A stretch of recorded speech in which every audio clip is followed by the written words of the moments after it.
Welcome back to the All-American Savage Show podcast. I'm your host, John Burke. Dude, I'm not gonna lie, I'm tired. I'm really tired. It's been an insane weekend. Just the back and forth of this PACT Act. And we're gonna get into this. I have to make one small correction to what was discussed previously. Not a big one, but I do feel, well, fuck it, let's just go ahead and talk about it. On the PACT Act, before in the previous podcast where I said the Democrats had changed the verbiage from mandatory spending. You remember that part? I was wrong. They introduced the bill back in June, and it already had said that. Discretionary, mandatory.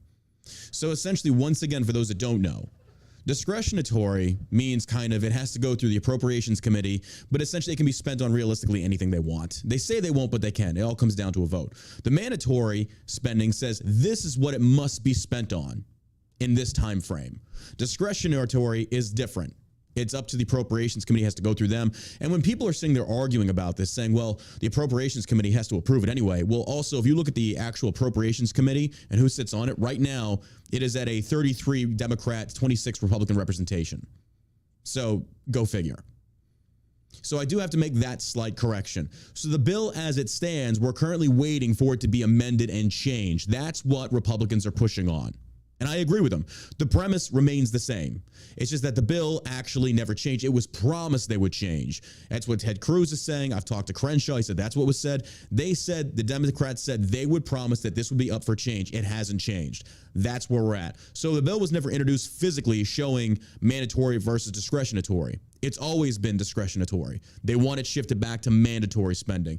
Now, to caveat off of this, Josh has got the video. This is Senator Toomey, who's right now leading this charge with the Republicans. This is who's drawing a lot of fire from these veteran organizations like Grunt Style and the rest of them. Listen to his discussion with Jake Tapper from CNN, and he goes into very good detail on this. And by the way, Toomey is no rhino. Toomey is no, well, most people would accuse him of being a rhino because he's not a Trump loyalist. He's not someone that the diehard Republicans are going to rally behind. He's got it right on this one. So you've got that clip? Yeah, I got it. Let's go ahead and play it and let people listen to it. All right. This is Toomey and Jake Tapper going back. Listen to what Toomey says. This week blocked the bill banning healthcare access for veterans who have been exposed to toxic burn pits. There are veterans currently, right now, camped out on the Capitol steps, not to mention veterans all over the country, including ones I'm sure you've been hearing from in Pennsylvania, upset about this. And this delay has a real impact. I want you to take a listen to this from Danielle Robinson this morning. Her husband, Sergeant First Class Heath Robinson, who the bill is named after, he died from lung cancer attributed to burn pit exposure. Here she is this morning talking about how the cost of how long this is taking to get done. You can skip over this part. This is basically the reasoning behind the bill. It's a trash story. Who actually took his bill. To be clear, she's talking about a previous delay. Discretionary, not discretionary. Discretionary, excuse me. I'm tired. I'm out of it today. I already got one troll on the YouTube. It's not a word. It's some fat bitch that's been following me for a long time that always likes to come in here and trying to argue with me because she apparently has a hard-on for him. Discretionary, excuse me. I apologize. It still remains the same fucking meaning, you dumb cunt. Continue. The one you caused last week. But what do you say to those who find it impossible to believe that of all the multi-trillions of dollars in our federal budget, this is where you and Republicans decided to take a stand? Here's what you need to keep in mind, Jake. First of all, this is the oldest trick in Washington. People take a sympathetic group of Americans, and it could be children with an illness, it could be victims of crime, it could be veterans who've been exposed to toxic chemicals, craft a bill to address their problems, and then sneak in something completely unrelated that they know could never pass on its own and dare Republicans to do anything about it because they know they'll unleash their allies in the media and maybe a pseudo-celebrity to make up false accusations to try to get us to just swallow what shouldn't be there. That's what's happening here, Jake. But this, my efforts, this my Republican colleagues. This was in the bill that passed the Senate last month. Yeah, and we were promised that we'd have an opportunity to offer an amendment to change this, and then, of course, that was reneged on. Was that it? No, keep going. Keep going. Yeah. So people hadn't had a chance to be socialized about this. Let me be very clear. Republicans are not opposed to any of the substance of the PACT Act. My honest Democratic colleagues will fully acknowledge that my objection, and if I get my way, I get my change, it will not change by 1 penny any spending on any veterans program. What I'm trying to do is change a government accounting methodology that is designed to allow our Democratic colleagues to go on an unrelated $400 billion spending spree that has nothing to do with veterans and that won't be in the veteran space. One of the questions that I think people have about what you're claiming is a budgetary gimmick is the VA budgets will always remain subject to congressional oversight. They can't just spend this money any way they want. And from how I read this legislation, it says that this money has to be spent on health care for veterans who suffered exposure from toxic burn pits. This is why they do this sort of thing, Jake, because it gets very deep in the weeds and very confusing for people very quickly. It's not really about veteran spending. It's about what category of government bookkeeping they put the veteran spending in. My change, the honest people acknowledge, it will have no effect on the amount of money or the circumstances under which the money for veterans is being spent. But what I want to do is treat it for government accounting purposes the way we've always treated it for government accounting purposes, because if we change it to the way that the Democrats want, it creates room in future budgets for $400 billion of totally unrelated extraneous spending on other matters. That's what I want to prevent. We are spending way too much money to hide behind a veterans bill. The opportunity to go on an unrelated $400 billion spending spree is wrong, and we shouldn't allow it. And he's right here. You know, again, because here's the thing. Democrats knew what they were doing with this, because any Republican that would vote in favor of this instantly, they would also say, oh, you're also voting in another extra $400 billion in spending, which would not make them fiscal conservatives or fiscal Republicans. They get crucified for this. He's 100% right. Schumer and the rest of them knew what they were doing. If they actually cared about this, if they really cared about veterans, they would have introduced this bill without this verbiage in there, without the discretionary, not discretionatory. Apologies for that. I got that one wrong. Pardon me. Pardon me. What I love about this is like this fat bitch always wants to try and correct me. It's like I have a much bigger following than her and people actually listen to me. Nobody listens to her because she's a cunt. Anywho, I do love that. But again, the point still remains the same. So while there were no actual changes to the bill was introduced and to the point where it was like, no, this is not satisfactory. It needs to be changed. So we're waiting for this amendment to be voted on, or hopefully they will do this. Now, here's the thing. This is where people on the left, veterans on the left, are saying, well, the right doesn't care about veterans, blah, blah, blah. Republicans have also come out and said, Cruz, all of them have said, the PACT Act is a good thing. Remove this extra spending and we'll let it pass. That's all they have to do. Yeah. So Jon Stewart out there screaming at the top of his lungs over all this shit. It's like, look, dude, this was introduced by your guys, your party. Why did they add in this extra $400 billion? Why? Yeah. You know why. And again, how we said, like Jake Tapper said, they have to spend it on this. It's categorized differently. And then again, the Appropriations Committee has to vote on it. It has to pass through them. It's mainly Democrat-led. Who do you think is going to fucking favor this? Come on. Let's be realistic about this. But again, the point still stands. I got it wrong. I'm admitting it. The bill was not introduced differently. It's still the same, and that's what Republicans are asking for. Change it. So the premise still remains the same, but when people are going back to look and see if the bill has been changed, it hasn't. It's been discretionary this entire time. They're wanting it to be mandatory, to where it says it has to be spent on this. It's basically saying you have to do this. And I've been reading all the comments all over Instagram, all this stuff, and this is what people are beefing about right now. Well, no, the bill never changed. They're actually right. I went back, I looked, so you're right. I couldn't find it. It hasn't changed. It was promised. It's still the same, though. The bill is incorrect as it is. It needs to be amended. Once it's amended, if it gets, hopefully it does. I hope it does get amended. But they need to remove that extra, that freaking discretionary versus mandatory. Then we can classify it as it has to be spent on this period of time. It's like it's putting a needle nose saying this is what it's going to be done with versus, well, we're going to leave it up to you guys. Yeah. Like, no, absolutely not. So I get this. I agree with Toomey and the rest of them. I agree. And I hope this does pass. But there are certain things in this bill that do make me a little because right now, they're in the medical world. The Hunter 7 Foundation, hopefully they don't care about me bringing them up. I've been talking to them. They've been looking at a lot of this stuff over here. They're also talking about how, I don't want to give away any of this stuff, but They said the bill is literally incorrect. They put glioblastoma and brain cancer as if they were different. Lymphoma and lymphomatic cancers as if they were two separate things. They said these people are idiots. They don't know what they're talking about. Even Crenshaw has told me there's a lot of the stuff in this bill that isn't very direct. Yeah. And descriptions. I'm going to go out on a limb and say most of this money won't go to where it says it's going to be. These people are such scumbags and criminals that it doesn't matter what the language is. They're just going to use the money for whatever they want, which is to pay themselves. Well, it says the designation is way too broad, covering like 25 diseases without strong correlations to burn pits. And I agree, because here's the thing. This is a very slippery slope argument here. I don't want to see the system be taken advantage of and people try and say, oh, I had this, I grew a third arm that came from burn pits. Like, that's literally never been proven. And I'm not saying there couldn't be new things discovered in relation to that, but it needs to be addressed as we go.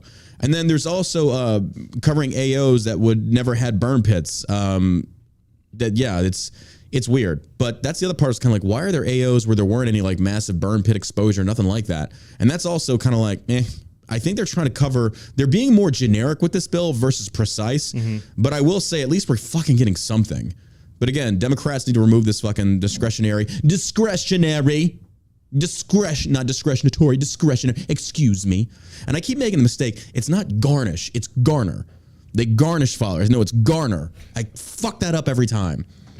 Forgive me. I am human, folks. I am human. But at least I'm not grunt style out there simping for fucking Jon Stewart, who, by the way, they want to work with these very same people that want to fucking ban guns and the rest of this shit. So fuck I just don't see anything getting better until you get these, like the Schumers, the McConnells, like all these people out of office and get new blood in there, people who aren't corrupt. And what I do love about like grunt style right now out there simping for this is that they won't address the $400 billion. They won't address that. And a lot of these other companies, they won't address that one because in their mind, it's like, well, who cares? It's not our money. Yes, it is. Yeah, it is. And during this time of inflation, we don't need hyper spending. Like, this is too much. Like, why are we okay? Like, why is the left perfectly fine? And dude, the comments I read on Instagram are like, why are Republicans fine sending all these billions of dollars to Ukraine? It's like, I don't agree with that either. With that at all. Yeah. So it's kind of like, don't generalize. I'm not a Republican. There you go. But it just, dude, the comments that I'm seeing, it's people like, read the bill. It's like, I've read the bill. I was like, now I am looking for the previous version because it says it on the .gov website. And I'm looking for, it's like, okay, where the fuck is this? And then I actually start digging deeper. It's like, wait a minute. Now I'm starting to understand. It's like, Democrats introduced it this way, which was wrong. That's why back in June, there were some Republicans saying no, Toomey included, said no. But then the counter to that on Democrats are saying, well, no, they had a majority of Republicans say yes. Like, those guys were wrong. You can't generalize. There were a lot of Republicans saying, I think it was like 14 to be precise, back in June, said, no, we don't agree with this. Toomey is also coming out and saying, no, there needs to be an amendment. So now I think we're waiting on Toomey to see if he's going to put the amendments for a vote. If he does, great. But it needs to happen. But again, this is such a freaking back and forth between people as far as like, the left hates veterans, the right hates veterans. Why would you introduce a bill with extra spending that had nothing to do with fucking veterans in the first place? You knew what you were doing. This was a tactic. Again, nothing else has changed. I am not going back on my point. I am going back on the point of saying, hey, they introduced the bill as saying mandatory and changed it to discretionary. It didn't. It said discretionary the entire time. There you go. Or mandatory. Yeah. And that's why I'm kind of like, okay, I do need to correct that one little thing there because I want to be honest with this. But the point still remains the same. This was political theater. Schumer uses as a tactic. That's what he's doing. There you have it. And this is not a left versus right issue in many cases. This is not me just blindly backing the GOP or Republicans. This is not it. I mean, we've seen so much of this to where it's like we've called out Republicans saying, I don't agree with a lot of what they have to say. But I also don't agree that I am a fiscal conservative. I don't like the idea of throwing billions of dollars. And to caveat even more off of this, I think this whole thing isn't going to work. I don't think it's going to change anything. No, it's great that we're getting this, folks, but I'm telling you on the last freaking podcast, that hasn't changed. I don't believe in the VA. I don't. I think we should go privatized. It should be. They've proven time and time again that they can't get it right. I mean, they should just rename it to Can't Get Right because they can never get it right. The only people that get it right are them when they get paid on the back end. You're not going to convince me that these politicians don't get paid on the back end. You're not going to convince me that doesn't happen behind closed doors, that these little side deals happen, and that a portion of this money goes into their bank accounts. Man, I have no idea. I don't think. I mean, I don't have concrete evidence, but my gut tells me yeah. That's what happens. And that's why you have Nancy Pelosi in there for, I don't know, 600 years. Yeah. And her husband getting these sweetheart deals. Well, she's in the news again as far as the visiting Taiwan, but yeah. I mean, it just... I know she's not the only one that does it, but no. maybe she's the only one that does it so brazenly. Yeah, where she goes out and, her success rate in the stock market is damn near 70%, which is, I don't know, 40 more percent than Warren Buffett. I mean, come on. So I just want to apologize for that. I got that one wrong. Not a big deal, realistically, and I'm not trying to downplay it, but it's like I do want to make sure I come correct with the information, and that was my fuck up. So again, the bill is there. It has not changed. We're waiting for them to change it. This is on the Democrats at this point. We're waiting for them to change it. So there you have it. I'm correcting that. So I apologize for getting that one wrong, and that's going to happen more. I mean, that's just the way it is. But again, point still stands. If we really give a fuck about veterans, why now? Why now are they doing this? Like, you've had how many years now? And just now it's like, come on, it's ridiculous. Yeah, man. All right, now that we got that out of the way, and the bill, you can research it. It's all over the internet. I posted it in the last podcast. I don't have it pulled up right now, but you can go look at it. You can also check it's on the Congress.gov website. Go look at it. I talked to Crenshaw. He said he's going to talk about making a video about it, trying to explain it even more. I was like, I think you need to. Ted Cruz is doing it. I was like, you need to get out there. And the other thing that I told him is like, look, I'm going to tell you right now. It's like, you Republicans, what y'all need to start doing is being more proactive versus reactionary. I was like, when you see Schumer do something like this, when you see this hit the freaking floor, I was like, you need to call this out, like immediately. Don't wait. Because if you know this is going to be a hot button issue, don't wait. Because realistically, what I'm saying is whoever makes it to the microphone first, that's who gets to spit the biggest amount of quote unquote truth. Yeah. And that's the problem that we have right now. And that's why it's veteran versus veteran right now. There are a lot of veterans out there supporting this bill blindly, saying, well, this is what we need. It's like, yes, you're right, it is, but we don't need the tacked on $400 billion for Democrats to push through the Appropriations Committee that they can basically spend on whatever the fuck they want. We don't need that, especially during inflation, because realistically, the veterans are going to get help, but now we're also attributing more to inflation, which is going to fuck over other people. It's like, this is not right. Or we could have it both ways and saying, remove that, make it mandatory, and we're good to go. But we'll see. So, yeah, I'm fucking tired, bro. I'm tired. That's all these politicians do is sit around and think of ways to spend our money, and they spend it on bullshit stuff. Yeah, yeah. Like nothing they have done is working. Well, again, and because they're talking about I had this conversation with a tax hike. Yeah, that's the other thing with what Kristen Sinema is holding up their. Oh, they hate her. Their social spending bill. God, they hate her. That's in the news too. Yeah. But like I said, me and Crenshaw are talking on Instagram, and I'm telling him, he talked about how, because I guess he listens, I don't know. He talked about, he's like, I understand like where you're coming from on basically saying that we should get rid of the VA, privatize. And I was like, look, I understand that this is never going to happen. I was like, I know that's a pipe dream. I mean, you really think they are ever going to disband the VA? Fuck no, they're not going to. We've got so much invested in this. For them to do that, it's not going to happen. But the reason I talk about it like that, though, is to get people in the mindset and understanding through historical proof of saying every time the government gets involved, they fuck it up. So moving forward, anytime the government wants to get back involved with healthcare, things such as this, they fuck it up. Anytime they get involved with free market, they fuck it up. Yeah. So it gets people in this routine way of thinking of saying, hey, if the government's saying, hey, like Reagan says, I'm here to help, fuck no. Yeah. Fuck no. Get away from it. We don't need it. Because again, every time they try and fix something, they break it more, tape it together, and say they fixed it. It's not true. So I don't even think it's that. I think they know exactly what they're doing. And you got your Joe Bidens that are occupying the White House that do these side deals with China, Ukraine, Russia. Yeah. They put their sons and daughters up for these positions to make millions and millions of dollars. Well, guess who got COVID again? Come on, COVID. Come on, baby.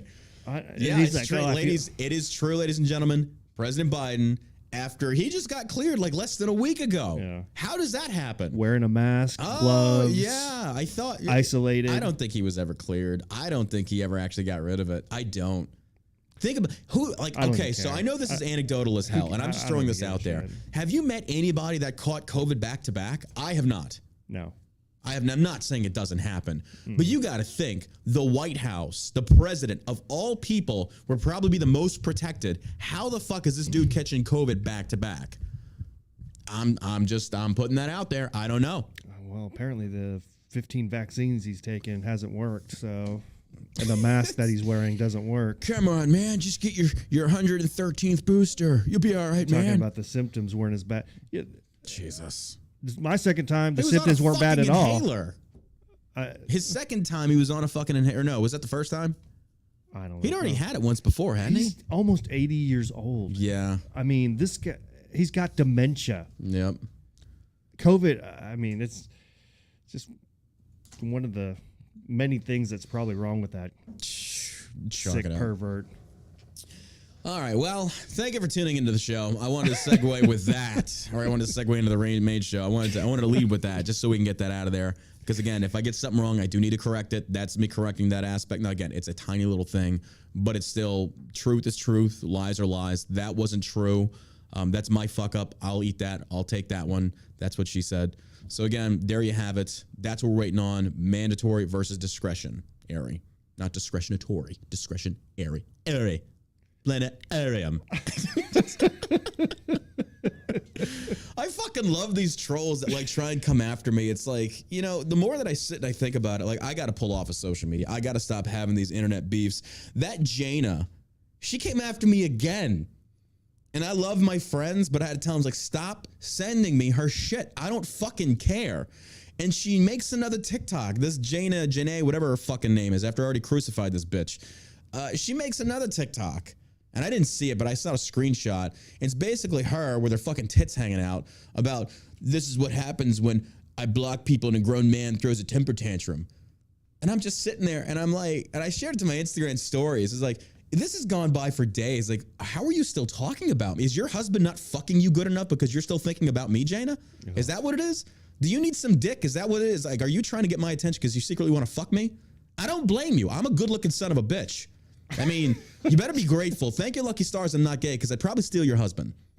Thank that. Jaina, why the fuck do you keep trying to come after me? And I'll tell you why. Because after Madeline's thing is passed, you've got nothing to run on. So you're trying to start more beef with me because you know as well as I do, you buy your followers. And anytime I fucking tag you and all this other shit, it gets you views. The podcast won't. I'm not getting your shit on that. That's why I'm probably talking about it on here, but still. And then so Jaina, this is the thing that really bothers me about people like her. She is dangerous. Because this woman can fabricate a narrative out of nowhere. Because she posts about when I block men and they throw temper tantrums, this behavior isn't okay. It's like, Jaina, you reached out to me first. Mm-hmm. You called me out. You came after me first. I didn't even know you were alive. And then I respond, and then you block me. You will not accept my polite request for a debate. You won't do it. But instead, when I call you out and I showcase and I simply say, prove this accusation you've made against me correct, you block me. And then you turn around and you make a TikTok saying, this is why a grown man throw a temper tantrum because I'm blocking. No, Jaina, that has nothing to do with it. You will not answer the accusations or prove the accusations you've levied towards me correctly because you're a stupid cunt. That's why. You should fucking know better. And I'm not going to fuck you. It's not going to happen. Go be a mom to your children. How about you do that?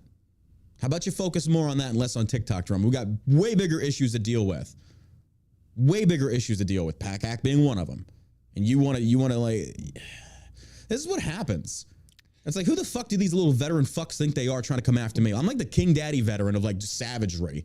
Did you really think that was going to end well for you, bitch? Did you really think that was going to end well for you? And then she keeps saying about like, he just wants me to say his name. What? You said my name. You tagged me. You wanted daddy's attention. You got it. And now you're running scared. That's all this is. And you're also stolen valor. You're not a combat veteran. Did you ever mention? All she did was address 18 Alpha, the Milne page, and DM'd him trying to defend herself by sending him her DD-214. He's like, yeah, cool. Where's the combat part? Well, there are many, and I showed this in the video. Mm-hmm. YouTube pulled it down because the bitch that fucking came after me, apparently the Instagram that the video or the picture that I showed had a picture of her kids in it. And she was scared about that. It's like, hey, that's your fault. You came after me with your image, your shit being public, and that's what you pushed. That's your fault. That's not my fault. Next time you want to fucking throw a punch, you better be ready to get one back. Yeah. That's just the way it works. But this is what these types of people do. This is why I'm saying, like, so she never was in combat veteran. No. She was in a combat theater, but she never saw actual combat. Yeah. So she claims she was a combat veteran. It's like, no, Jen, embellished a little she's bit. embellishing like a motherfucker. Because in her book where she talks about, and I read the forward on this thing on Amazon. Oh my God. You would think she came off the streets of Hollywood just getting enough. She became the hero she always. The sea was angry that day, my friend. We This saw is like Charlie some coming cheesy-ass in. Hallmark movie. Like, get the fuck out of here. Charlie was coming in off of the horizon. She was fucking in Bahrain. They had a 2 beer a day limit. Get the fuck out of here. What combat zone? Like, look, ladies and gentlemen, for those that don't know, when you fly into a combat theater or a combat zone, like an actual one, you don't get alcohol. Ever. Never. The fact that they got 2 beers a day, get the fuck out of here. And also, she was like a clerk. She worked in the fucking store on the boat. Like, what the fuck are you talking about? The most action you saw was when there was like lines out the wazoo for like brunch on the ship. Shut the fuck up. I was waiting for a shipment of pens to come in. I couldn't handle the stress. I bet this bitch has got a PTSD rating. I bet you money. I bet you fucking money. But again, the reason that people like Jane or whatever her fucking name is are very dangerous is I could see her doing the same thing towards sexual harassment and rape. The same thing. She is the representation of the progressive leftist veteran, and this is what they do. So I'm sorry that you fucking e-thoughts don't like it when you come after me and I clap back and I utterly destroy you. That's not my fault. Maybe next time don't throw the first punch, because 9 times out of 10, it's not me going after people. It's they throw the first punch. I give it some attention because I love proving people wrong. It's great. It makes my dick throb. But it's like, did you really think you were going to win this? And the fact that you were blocking me on all platforms just means that you cannot provide your accusations being true, because she literally lied about me. She said, John said any veteran, and this is how crazy it is. These fucking female veterans, they band together. Oh, they band together. And they think they can shame these male veterans into submission. I got news for all you cunts. Go fuck yourself. I not once said that any female veteran that speaks up about anything related to this is a Karen. I called one woman a Karen who was acting like a Karen that was also not a combat veteran, because what she was saying was a fucking lie, and I got the screenshots to prove it. Janae took it and said, he said this to a combat veteran. If you read the comments, it literally said, she said her dad was a combat veteran. I talked about the podcast. She spun this thing up into a totally different direction That's what they tried to do. It ever should have went. She could have just DM'd you and said, hey, listen, did you know about this? And you could be like, oh my God, that's terrible. Obviously, you didn't know about it because you would have said something. But she could have handled it in a much different. 100%. Yeah. This is, I don't know, this is a way to whip people up into a frenzy and to try to get book sales and that's 100%. further, Yeah. Your social media reach, which, like, I don't know, here's it's the a bad thing, look. And then the dudes on her TikTok page, like, duetting her stuff. I'm like, they're simping for her so fucking hard. Like, this one douchebag, like, oh my God. People keep sending me stuff, and I had to tell them, I was like, stop sending. I don't care. Because every time you send it to me, I want to punch the bitch back. Metaphorically, Jane, because she was honestly, the saddest thing she was accusing me of calling that for violence on her because I said in the caption, I'm ready to crucify you. Janae, when was the last time somebody was crucified in America? Are you that fucking retarded? I think you are. I think you really are. It's just, it is what it is. Well, she really just took away from the tragedy. Yeah. And I mean, and then she accused me of white knighting for having him on the podcast. When if you because people were also saying she interviewed the 2 gentlemen, the Joshua and the fiance of Madeline, and in that Instagram interview, apparently she talked for like the first 10 minutes and wouldn't shut the fuck up. That's not I haven't even seen it, but my friends are like, bro, like, she does not shut the fuck up. She doesn't even give them a chance to talk. Yeah. Like, Jesus, go figure. But that is what it is. But again, the other thing I'll say is, like, even if you did serve on a ship in the PX, be proud of your service. You served. Great. Don't embellish it. Yeah. Be proud of your service, but don't you dare sit there and pretend like you were something you weren't, because you didn't have the guts to do it. That's what I'm saying. Like, I'm never going to sit here and pretend like I was some kind of fucking ranger or special forces dude. I was a grunt. There's a difference. I'm proud of my service, but I'm not going to sit here and say, well, I was doing the same things as rangers. No, I wasn't. That's the difference. And people don't like hearing that, because apparently now that the war's coming to an end, suddenly, it's just like every Vietnam veteran you talk to, all of them were in the shit. No, you weren't. No, you were not. Not every single motherfucker was in the shit. That doesn't work that way. But people don't know that. Civilians don't know that. Because exactly, how would they know? They don't know. But when you've served and you've actually been in there and stuff like that, it's like, that doesn't make sense. Yeah. Like, that's never been that way. So, Yeah, shit like that just annoys the fuck out of me. He's like, be proud of your service. I'm not. And like I said, we bash each other. Like we talk shit. That's camaraderie. That's rivalry. That's a good thing. It's like, but then when you take it to such a degree that you are literally embellishing your service and lying about, that's stolen valor. Don't do that. Don't fucking do that. It sounds like it'll catch up to you eventually. It will, I think, because I mean, especially if you put out a book. Oh my God. And let's say she became the hero she always needed. What you need is a fucking lawyer. Yeah, women actually do combat. They are in combat. They're MPs. I fought next to women. Yeah, whether you like it or not, they're already there. That's why it makes people like this Janae look even dumber. It's like you could have volunteered to be in one of these combat jobs, but you didn't. You chose not to. That was the direction you chose. So embrace that. Yeah. There were women out there that were running these resupply things out there in route clearance, shit like that. They were pulling triggers. They were clearing IEDs. They were doing all kinds of stuff. So it's kind of like you could have went that direction, but you didn't. So go get some help. I mean that. Like, you need to get some help, woman. Like, you really do. And she tries to paint it as if I'm like the one full of like anger and shit like this. This is what they do. They gaslight their following. Yeah. No different than the liberals. No different than the left. So she probably is a liberal. I have no doubt.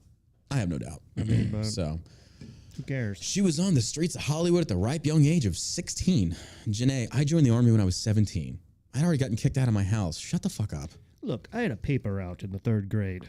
Okay? I was getting up at 6 in the morning. Oh, my God. Huffing through snow. Well, hey, ladies and gentlemen, we got some great news for you. She's a combat kitchen veteran. Probably couldn't even make a sandwich that good. Anyway, I had to bring out some of the misogyny. Got to give them a little bit of what they want. No, I'm making a pact with myself right now. I'm going to stop engaging on social media. I'm done, dude. I'm stressed. I got a vacation coming up this weekend. I'm going to go to a cabin. I'm going to relax. I'm going to unplug. I got to stop engaging with these people on social media, because the thing is, like, I find myself getting drawn into these debates. For what reasoning? Because it's not like we're having good faith debates here. It's literally one side wants to prove the other side is being the bad guys. They're both fucking bad. We get that. Democrats are a little bit worse than Republicans, but Republicans fuck it up too. Let's be clear on that.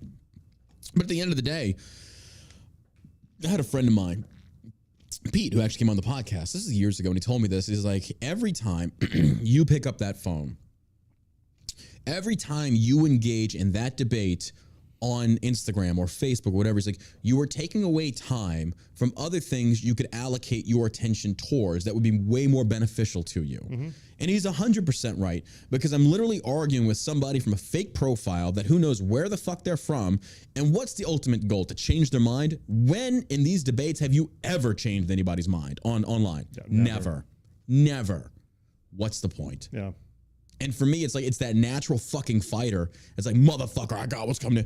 But there were some people that I saw in their comments and like, you're wrong here. But when I checked, like, oh, fuck, they're actually right. And I had to go research. They were right. And that's what kind of keeps me course correcting. And that's where you get to the bottom of a lot of this stuff. But a lot of the shit, dude, it's just back and forth for the sake of what? So I was like, I got to back off. That natural fighter in me, I got to pull it back and be like, dude, you got to focus on your fucking mental health. Because you're going to go nuts with this. I'm getting like the eye twitch back in my eyelid. I was like, it like twitches sometimes. So I Googled, like, why the fuck it says stress, shit like that. I was like, okay, I'm probably stressed the fuck out. Yeah. I gotta calm down with this. Well, luckily, we've got a CBD company. We got a CBD company, which great way to segue into the next thing. Hey, the John Ross videos, the paintings we've been selling, we've accumulated upwards of $2,000. Now, as promised, we're giving that money away. We're not keeping that here at Shell Shock CBD. So we're really excited to do this. This is the John Ross Gives Back program. Now, here it is right there. This graphic was done by our people. MK did a great job on this. This looks badass. I love this. I'm going to share the link in the chat. Now, what we're doing, this is what I love about John Ross. This is what I love about this. This is beautiful. We paint these paintings. They're funny as fuck, and we sell them. I think our best painting sold for like $700. That was the most recent one we did. Yeah. We're taking that money that pisses off the left and we're giving it away to families that need it because of recession and inflation brought on by fucking Democrats. Yeah.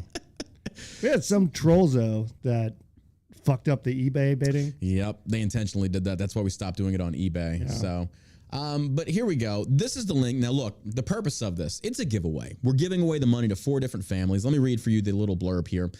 Enter for your chance to be chosen to receive $500. All proceeds from John Ross's unique masterpieces are being donated to 4 families in need and 1 veteran in need. Recipients will be chosen to receive $500 each. You'll be asked to provide your DD-214. So we are going to pick 1 veteran family, and then we're going to pick 3 other civilian families. Yeah, recipients will be notified via email on Wednesday, August 31st. Must respond within 48 hours to claim. Here is the link to sign up. It is right there. Again, you can check it out. Go sign up. If you're having problems, I'll post this to my social medias as well. If you're a family that needs an extra $500, I get that. You know, we're in some really difficult financial constraints right now.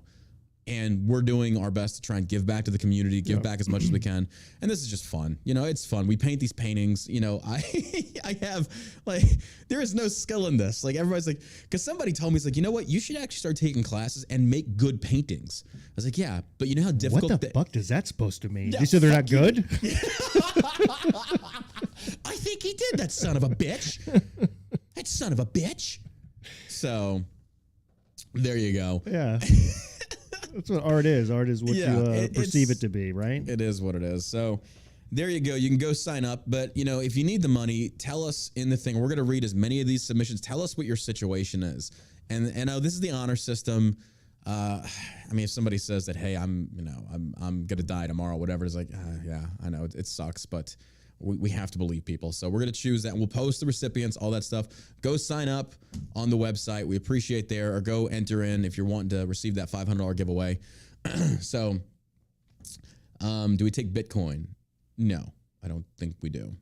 And no, I wish these sold for the amount that Hunter Biden's paintings do, but they unfortunately do not. Mm-hmm. So here's the link to go sign up.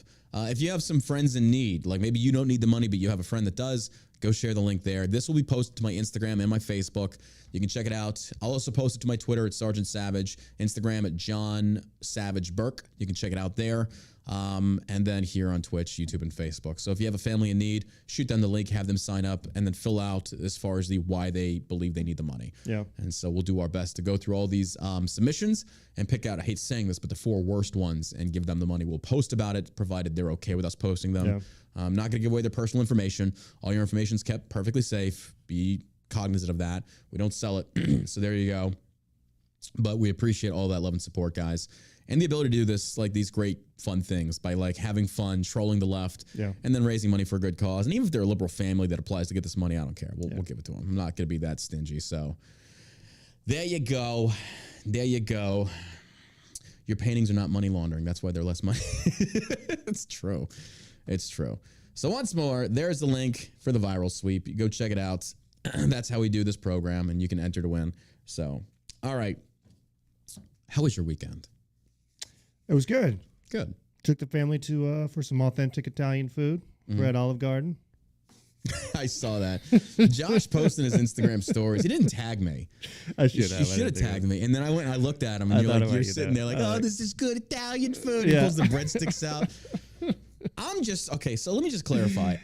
I think it's good Italian food, but I know hardcore Italians would like hang us for that. Yeah, I mean, obviously. Call the mafia on us. It was okay. I mean, we've been told that you think Italian garden is good. But for a little Italian lunch, food. For a little lunch, you say this to me on this the day that my artwork goes and sells. How dare you? How dare you do this? That was good. I need to go watch The Godfather again. That was good. It really is a good series. It's a great series. Yeah. Great series. But it was good. Good. Took the kids to golf lessons. It's hard to believe that the kids are getting ready to go back to school here in just a few weeks. Yeah. A couple weeks. That's true. So. Well, that's awesome. Yeah. I, Saturday, what the fuck did I do? Go out shooting guns? That's right. I went to the range on Saturday. Dude, first time shooting Mosin I got. Like, that thing is, oh my God. Never shot that platform. I'm in love. Yeah. She's fucking, dude, iron sights, accurate as fuck. It looks like a pretty cool. Hardly any recoil. I was shocked because I've shot like the German Mauser. Yeah. That's a motherfucker. That'll kick you in the fucking nuts. This one, dude, like I am not a firearms expert. I'm not Flannel Daddy and the rest of these like AK Jesus, like Brandon Herrera and all that. Like, these guys are like proficient firearms. Like they know their shit. Yeah. Respect to them. I'm not them. I don't know the ins, because people's like, hey, what's your stance on this P3748? I was like, dude, I don't even know what the fuck that is. I don't know what that is. I'm not a firearms expert. I have no idea. I don't pay attention to shit like that. Like politics is my AO. Politics and fitness and now Tango, that's my shit. Firearms in general, if you're talking about like military nomenclatures, I'm there with it. Anything outside of that, I have no fucking clue. Yeah. And I have never tried to perpetrate myself as being anything other than that. That's just not my thing. Yeah. So I'm never going to sit here and pretend like I'm some kind of firearms expert. I know how to shoot. Don't get me wrong. You know, I know the shooting, like the 4 or 5 fundamentals, the breathing, trigger squeeze, sight alignment, proper position, and then follow through. I know that shit. I've taught that for years. When it comes to various different types of guns, it's like, no, dude, I have no clue what you're talking. Because like, what's your favorite go-to gun? Just the one I'm comfortable with. That's it. Like I got a fucking CZ the 10, I got a fucking staccato. Now I gotta go get a shotty. I gotta get a shotty. So really, yeah, I need to get be one. the first one you get. You'd think that. I've had one but I wanted to buy a carry, so I have the CZ. Is it the PO7? I forget what it is. And I love it. It's a great gun. It's a 9. I'm not a big fan of 9s. I like a 45 mostly, but I do like the 9 because I don't know. It's just me personally, but yeah, went and shot that. I got to shoot a 357. My dad used to have one of those. It was fun. It was a good day, but it was so fucking hot out there. Oh my God. Yeah. It's like 103, 104 degrees. It gets up there. And I'm sitting there and I felt like the biggest bitch in the world because after 2 hours, like, bro, I was like, I love the rain. I'm ready to go. I'm ready because this ain't fun. Because I'm so used to in the military, when you go to the range, you're out there all day and part of the night too because you could do a night qual. They have a shade, like the covering? No. Depends on what range you go to. Rarely. They'll have like bleachers, like a little overhead awning. Yeah. That's usually it. And you're just out there sweltering. And then you got to go on the line and your full kit and helmet, sweat your dick off. It's like anything that's fun in the civilian side that the Army does, the Army gays it up hardcore. It's not fun. It's not fucking fun. Like it just is what it is. Like I'm telling you. So, but yeah, did that on Saturday. And then Sunday was literally PACT Act all day. Just sitting there debating people, fucking trying to get to the bottom of this, seeing what's going on, like sitting there just studying as much as I can, reading over the bill. And I'm sitting there at first because I'm reading the bill. I was like, this isn't bad. Like this bill's good. But then it gets into the discretionary.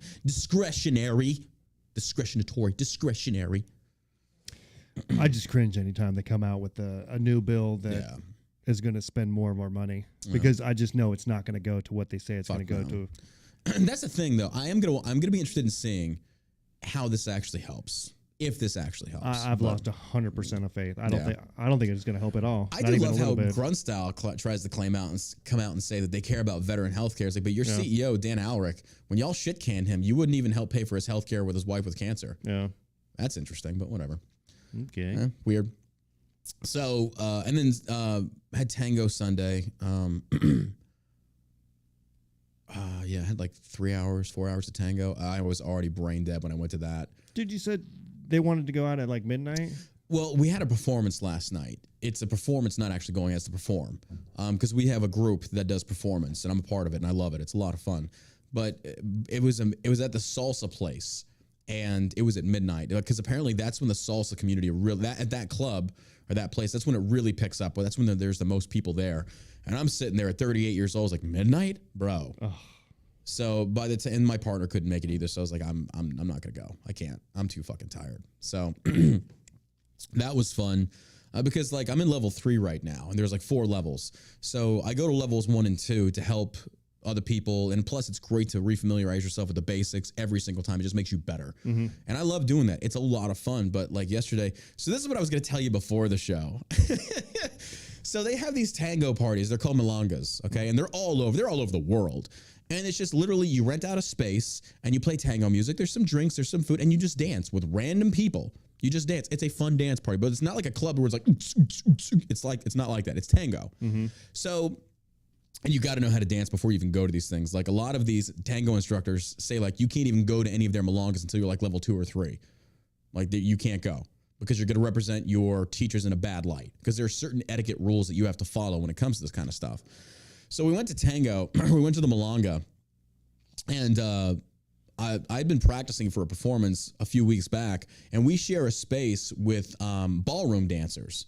And you want to talk about proper and refined, like these guys are very just stiff. I mean, just if you've never seen ballroom dancing, which I'm sure most people have, look at how stiff and proper they are. Okay, just look at that. And I'm not knocking it. I'm just saying it's just not my style. I can't do that.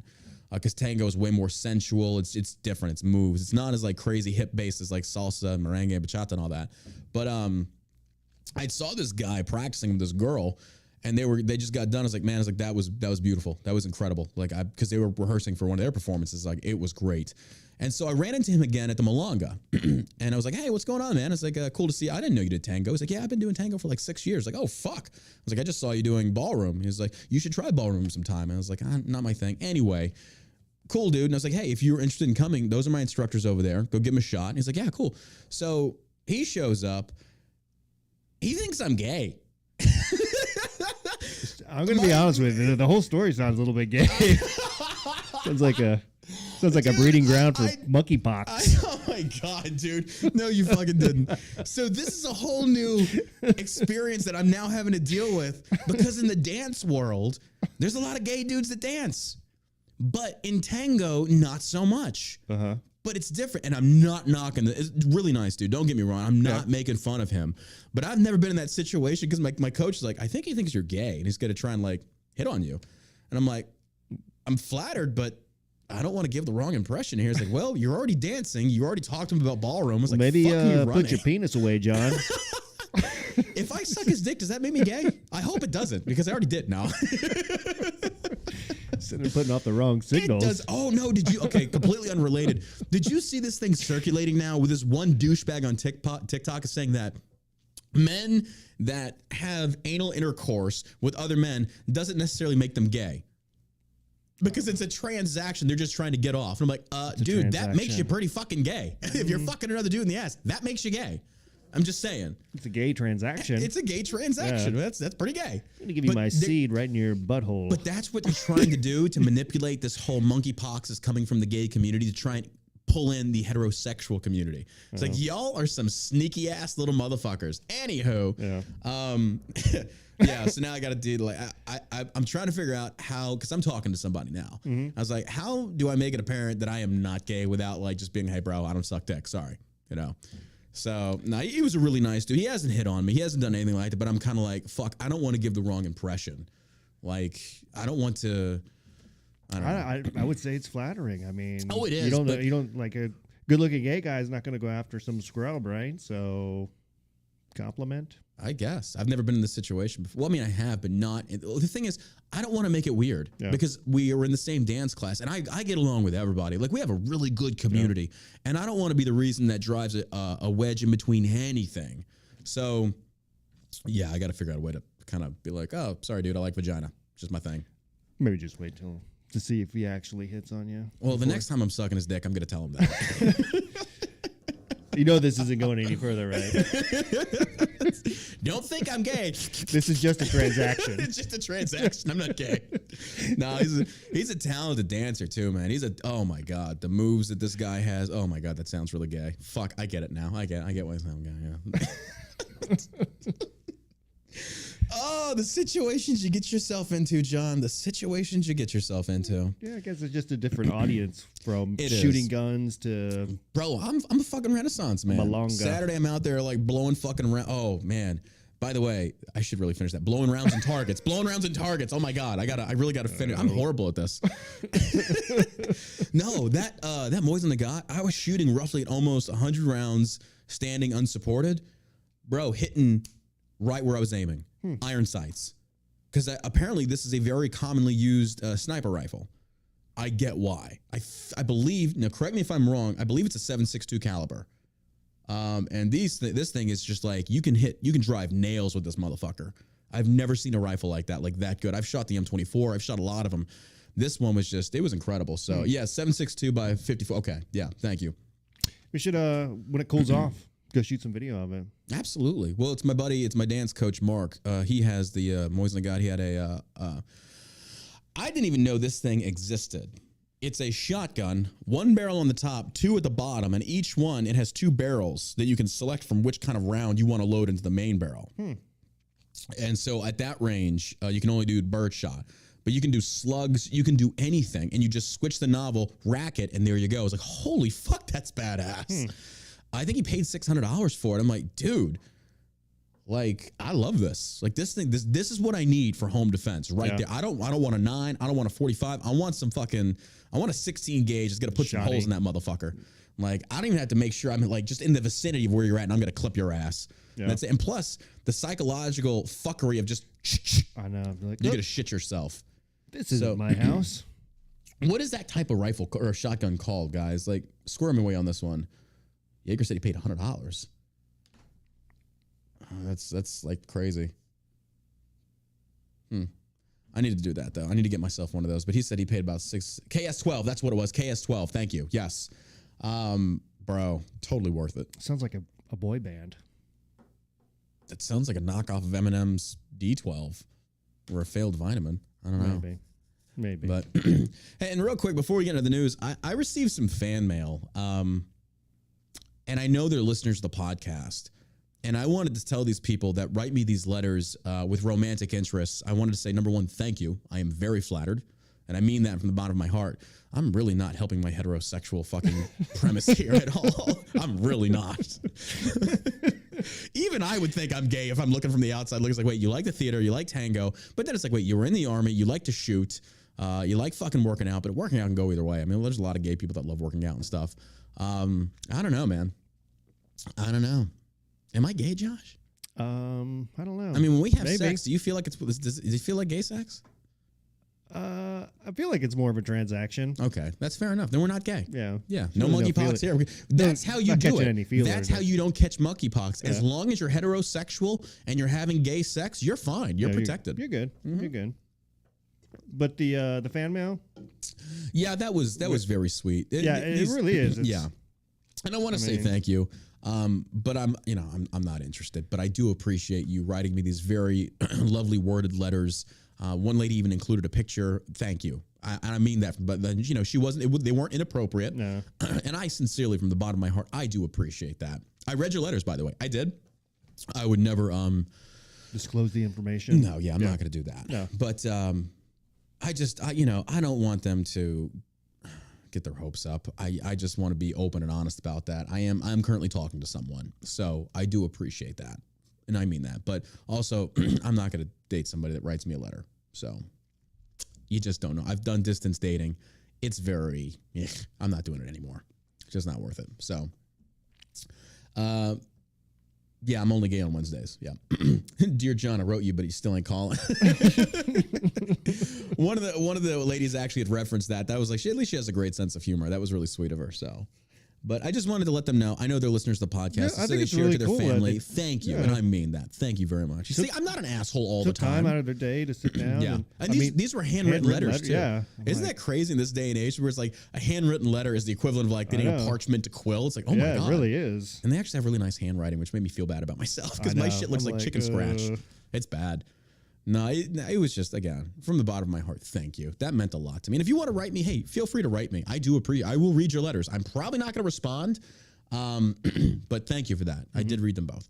So, all right, let's get into the news, ladies and gentlemen. Read that part. All right, Los Angeles ends citizenship requirement for government jobs. Wait, somebody says, when are you guys going to start your own dildo line? Just call it Shellcock. Who says we haven't? Who says we haven't? We're not experimenting already. Oh, my God. Yeah, Los Angeles ends citizenship requirement for government jobs. People in the United States illegally can now work for Los Angeles County with no requirement of proof providing citizenship. You're kidding me. You're kidding me. Like, really? If you live in the Los Angeles area, do you think you'd be able to file a lawsuit against the government for hiring illegal aliens in lieu of actual United States tax-paying citizens? I don't see why they couldn't. This is ridiculous. Last week, the Los Angeles County Board of Supervisors voted unanimously to allow non-citizens to work in government positions provided the position does not conflict with the state or federal law. Well, what? It does. They're already illegal immigrants. Yeah, you fucking kidding me? Like, it's in the name. It's illegal. What makes a Boy Scout? It's literally in the name. Yeah. Illegal alien. I don't fucking know. I don't fucking know. And then you have it's discretionary, not discretionatory. Damn it. Well, yeah. Oh my god, that's where we're at. That's and they wonder why people don't want to stay in California in that shithole. Yeah, no kidding. I see so many California license plates around. I'm like, God, get away, God, get away. Please be conservative or libertarian. People will still be required to provide proof of citizenship to work for the Los Angeles County Sheriff's Department. Oh my god. Oh, that's wait, hold on, wait a second.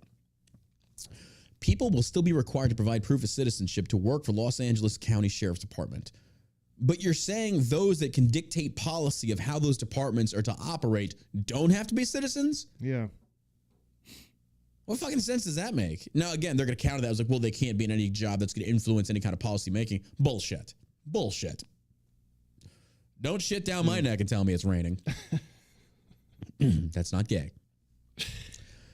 Authored by Chair Hidal Juan Solis and co-authored by Sheila Kuhl, the policy allegedly aims to better represent the community in city government. Los Angeles County is a community of immigrants from each corner of the world, said Solis in a statement. And while our county government workforce reflects the community it represents, there is room for improvement. So now we got to have illegal alien representation. What other country have these types of, they're not laws, but scenarios that are going on where you have like, it's not, obviously Mexico City, they're not doing that, right? No, because they don't even want us there in Mexico City. A bunch of fucking gringos coming over here, stealing all the Mexicans' jobs, breathing all the Mexican air. Breathing all the Mexican air. They're going to be racist towards the white Eating gringos all the breakfast tacos. Eating all the breakfast tacos that Nancy Pelosi and fucking Jill Biden like. Motherfuckers. Yeah. They come right out and say it. Nobody says anything. No. He said if America said that, you'd have the Pope come out. Oh, my God. And be like, that's terrible. We don't like the way you're talking to each other. You do not need to be eating the breakfast tacos. That is a representative. Oh, wait. The Pope's Argentinian? Yeah. Yeah, so he's not Italian. They talk like these. That's all right, this, man. What the fuck you talking about here? Oh, real quick. Forgot to add this in there. I watched House of Gucci. Oh, yeah? I don't follow stuff I don't care about. Dude, I still buy my jeans from fucking Walmart. I've never even heard of it. What is that? Lady Gaga is in it. And then that famous Marine Corps dude who played in Star Wars. Fuck, I forget his name. He's a really good actor. He was Darth Vader in Star Wars. But the newer ones, I believe. Or something like that. Anyway. And so the House of Gucci, it's about the rise of Gucci and then what happened. It's a really interesting story. Really? And it talks about, being business owners, it had some really good business stuff in there. And it's like, oh, fuck. Yeah. Like they got, dude, I think their empire right now is valued at, from what they said, was like $60 billion. Like, Jesus, right? Yeah. I believe it. Kylo Ren, he played Adam Driver. Adam Driver's the one, thank you. He played Kylo Ren. Really, really talented actor. He was a previous Marine Corps dude. Just an amazing actor. And it was Lady Gaga is the main role. I did see that SNL skit that he did. Which one is that? Oh, it was pretty funny. It's like one of the funnier skits that I've seen in a while, where he's Kylo Ren and he's doing the undercover boss, where he acts like he's I haven't seen that. Oh my god, dude, I gotta see that. Yeah, I believe Adam Driver was he was a Marine. Yeah, because I think they did a lot of pieces about him. But yeah, the movie's really good. I would suggest watching it. If you're not into fashion, you don't really have to be into fashion. It's more of a. Sure you're not gay? The day you see me out there. Okay, so you want to talk about somebody in like a big frilly pirate shirt, bro? You want to talk about somebody that's really into fat? Amory King. This dude is all about the Louis Vuitton.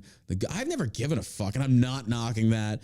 Like my preferential brand is just like next level t-shirts because it's tribal and I like the way it feels. Whatever's on it, I don't fucking care. Yeah. But Amory loves him some Louis Vuitton. Like, oh, he flaunts that shit. He loves that shit. Oh, he's all about it. Yeah.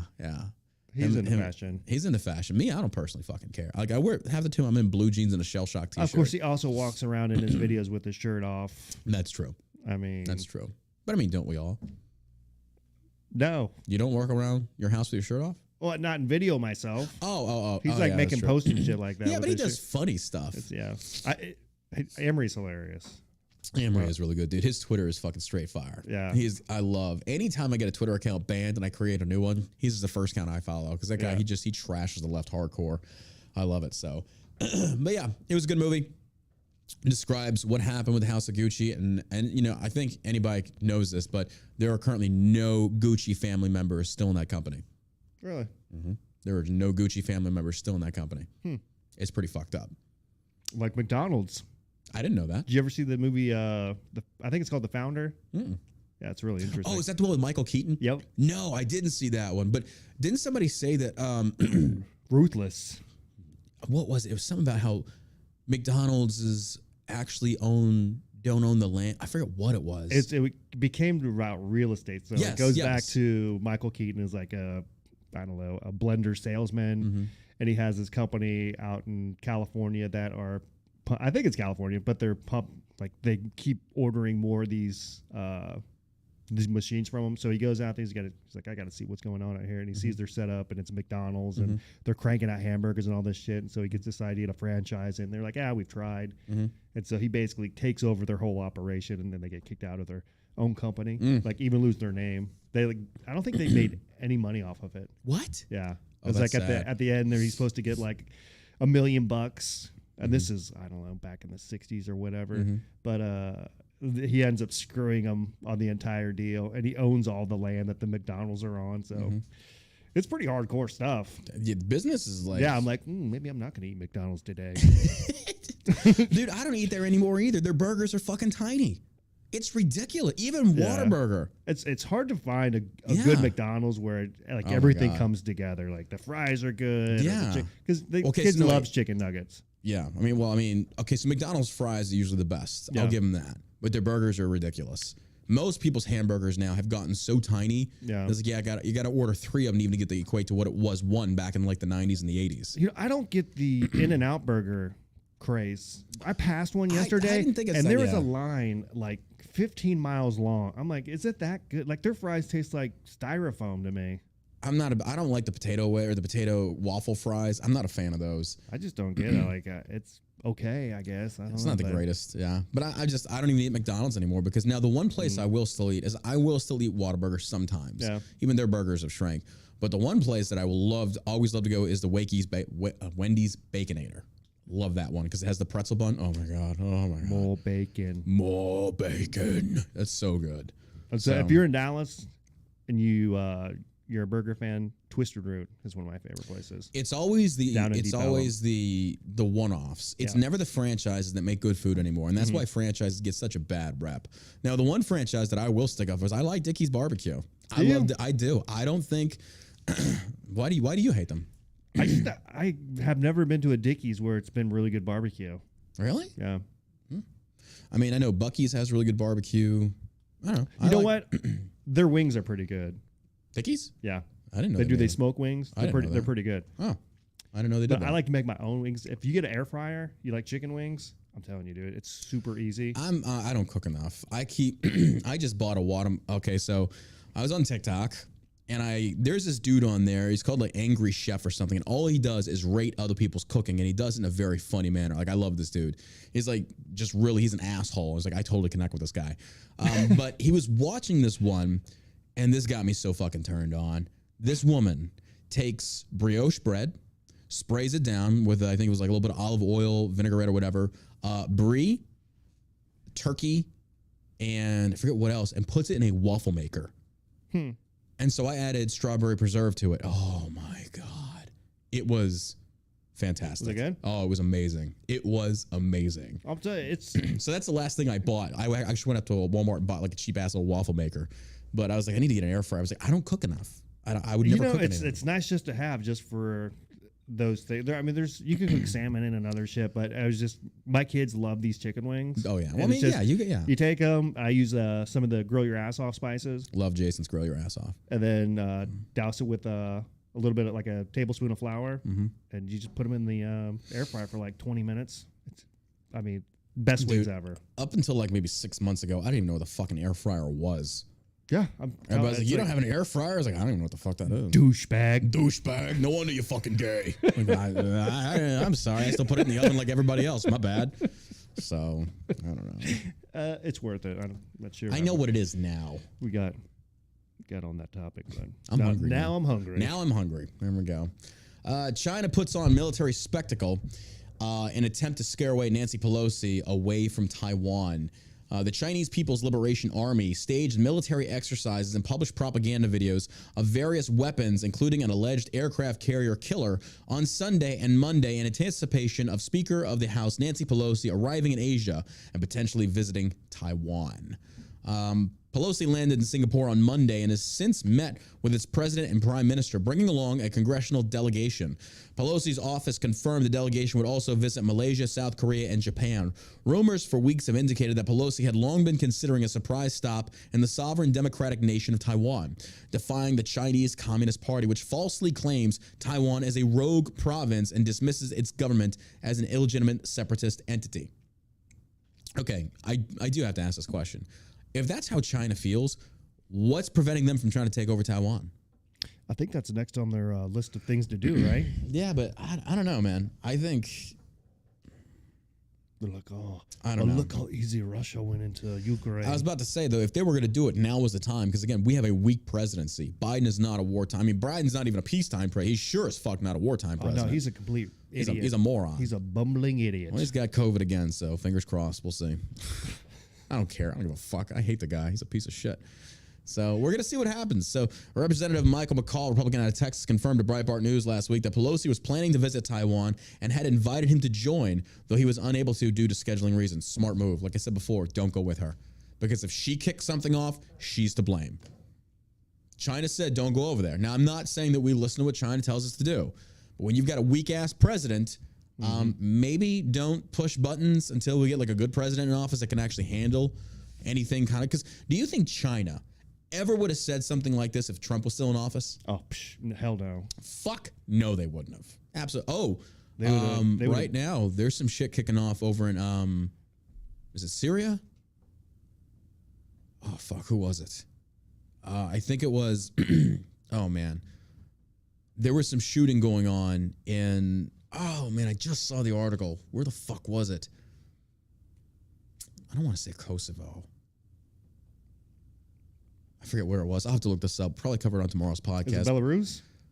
Is it around Ukraine? I think it was Serbia? I don't know. I'm not sure. I got to go back and look because I read the article. I'm like, oh, my God, this could. Because their president put out. Is it Serbia and Kosovo? I don't know. The president put out something. No, it wasn't Palestine. It wasn't. They're always fighting. But their president had talked about how we could be getting into some more fighting. It's like, oh, God, here we go. Chat saying Serbia. It could be Serbia. I have to go look it up. Look it up. But it's kind of like we don't need this right now. Because you know Biden's going to get us involved somehow. It's like, this ain't our beef. This ain't our beef. I don't know. They say China covets Taiwan chip technology. They don't want to risk losing the infrastructure to create their own if China takes over Taiwan. Oh, God. Taliban, Iran, Green Zone, Kosovo. I don't know. There's just a lot of different things going on right now. All I can think of is we just don't have a president that can handle it. Or he's going to get us involved, and it's like, you don't, and even if you did, you can't handle it. No, so Nancy Pelosi's a scumbag. She shouldn't be going anywhere representing the United States. Yeah, like really? Stop. So, I mean, stop. And they're talking about shooting her plane down if she goes over there. Is that right? Me over here with my fingers crossed. Hey, China, we'll make a trade, you know? Yeah, isn't that pathetic? Isn't it so pathetic that I'm sitting here? Pelosi's plane really has emergency problems during her trip around China. The People's Liberation Army aircraft can provide protection to her plane. Like, who is this bitch? Who's this total scumbag? Oh, man. Yeah. I mean, if you go all the way down to the bottom of the article, it says Nancy Pelosi used to be pretty anti-Chinese Communist Party early in her career, and then her husband and son started seeking deals in Beijing. So all this time, and now she's not. Go figure. Yeah. All this time when they accused Trump of all this Russian collusion, all this shit, it's been the Democrats in bed with China. Yeah. Whatever. Go fucking figure. The Democrats are blaming other people of or accusing other people of. They're doing it. They're doing it themselves. Yeah. And I wish more people would wake up to that, especially Democrats. Yeah. I mean, because I don't think all Democrats are terrible people. I just think they're so used to being lied to that they believe these lies. They believe Joe Biden when he talks about corn pop or Jesus, serving did he, like all of his lies, like everything that comes out of his mouth is a lie. Like nothing has ever come true. Yeah. Anything that he says. They're all a bunch of fucking liars. Yeah, it's just lies. So I think they've just been lied to so much they're used to it. But, I hope they at some point wake up to like how terrible these people are. Jesus. I mean, because I voted for George Bush. Like I thought he was a good guy. Thought he was the best option. But it turns out they're all the fucking same. Hindsight 2020, yeah. Yeah, they're all the same. Yeah, that's I why get it. Mitt Romney in 2012. I'm like, Ron Paul's my guy. Yeah. Mitt Romney's just establishment guy. So we actually have Rand Paul is in the fucking news again, and I'm not getting my hopes up, but I'm kind of getting them up. Rand Paul vows to get answers on COVID-19 origins in gain of function hearing. Paul argues there is significant evidence that the COVID-19 pandemic originated in Wuhan, China lab. Now, again, the reason I'm not going to get my hopes up is because, they already admitted this. Yeah. This has already been seen in the emails leaked by Fauci. Right. But even if they admit it, who's going to jail? Nobody. Yeah. Fauci gets to retire. He's still going to be making $400 fucking grand a year. Yep. Nothing changes. Nothing. If anything, what we should do is we know it came from the Wuhan lab in China. Mm-hmm. China should be penalized. Yep. Like any debt that we owe them should be wiped out completely. Much less the world, because they killed millions across the world with this. But also at the same token, every country needs to handle themselves how they see fit. But here's the fucked up part. As the United States, I think we should say, you know what, China, we know this came from your fucking lab. But we also gain a function researched. Yeah, but still, that doesn't give you the right to release it onto the world because you don't like the president. I don't think they did that. I do. I don't think they did. I think it was a fuck up. I really do. I don't know. If that hadn't happened, do you think Trump would still be president? Because you wouldn't have mail-in ballots, right? I mean, that's what I think. I think these people are complete scumbags and think way outside the box to where they say, you know what? Yeah. If something like this happens, then we're able to control the population more. We can shut down the entire world. Because this guy was he turned the world upside down, right? Oh, yeah. He got out of the Paris Climate deal, new trade deals, all this shit. But that was going to be reversed even once Trump was out of office. He's over in North Korea, going where no president has ever gone before. Yeah, true. So, I mean, it was in the best interest of all these global elites to not have him in office or did not have him in this position. Oh, for sure. Of power. Well, I just saw that there was a thing that Trump was speaking with on the World Economic Forum. Yeah. And Klaus Schwab, saying Schwab was doing a good job, stuff. I don't know if this was back in 2020. I'm not sure.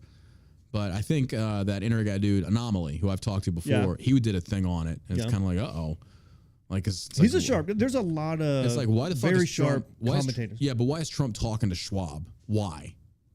He talks to a lot of people. I don't know. I think there's this is the thing causation behind everything. That I don't think everybody he put in his office was obviously a good person. Right. I think generally he probably has a good I just want to see of how people are, but I want to see the same zeal that people have going after Tulsi and Crenshaw for being on the World Economic Forum website. Why aren't they going after Trump too? I'm not justifying them being there. It's not what I'm saying. But I'm like, why aren't you doing it towards Trump too? If we're going to go after these people, go after all of them. And Trump was talking to Klaus Schwab, literally said he was doing a great job. Why are Republicans silent? Because even I didn't know. Maybe they don't know. Because until I saw that video, I was like, what the fuck? I didn't know about that. I just honestly think that's how he is. Because he said the same thing about, what's the leader of North Korea? What's his name? Kim Jong-un? Yeah. So, he said, obviously he's not a great guy. He's a dictator. Yeah. And oppresses his country, the people in his country, but big time. he made it to where he's like, he's a good guy, talk to him, keeping the peace. Yeah, I mean, that's just one of those things of kind of like when you're trying to keep the peace between countries and the guy's clearly a fucking dictator, what are you going to say? Like, hey, he's a piece of shit, but we're friends. It's like, I get it. What are you going to say? That's a slippery slope. I mean you said the same thing about Saddam Hussein. For me, it would just be one of those things of like, hey, we're talking, we're getting some things worked out where we can have peace between our two countries. Right. I think there's definitely a better way of saying it than like, hey, he's a good guy. And they probably wouldn't say that. Probably wouldn't say, because I remember we talked about that when he actually did that. Yeah. One of the earlier podcasts. So, but you think people talk about Saddam Hussein. Obviously he was a terrible person. He's kind of a dickhead. But he tried to kill my father. He kept the peace in the Middle East, right? He didn't.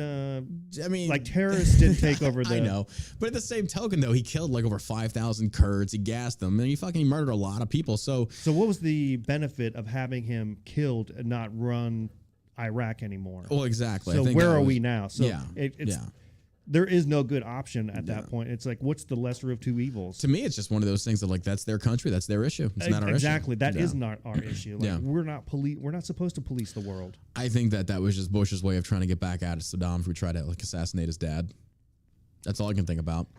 Maybe. I mean, do I think the 9/11 was an inside job? Like, I don't know, because there's so much connection between the Obamas and the Bushes. Like, there's a lot. Obamas, the Bushes, was some. Oh, I'm sorry, not Obamas. The Bin Ladens. Bin Laden. I just saw something about Prince Charles taking money from the Bin Ladens. Nothing would shock me at this point. Yeah, nothing would shock me at this point. I didn't get to read the story, but I saw it. I think it might have been in Breitbart.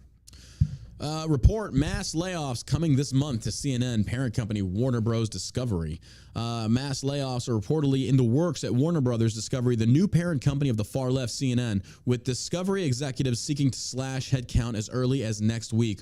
August had long been rumored to mark the start of the mass layoffs, with the first wave expected to as early as next week as the honeymoon period for the recently merged media empire draws to an end, according to a report from Deadline.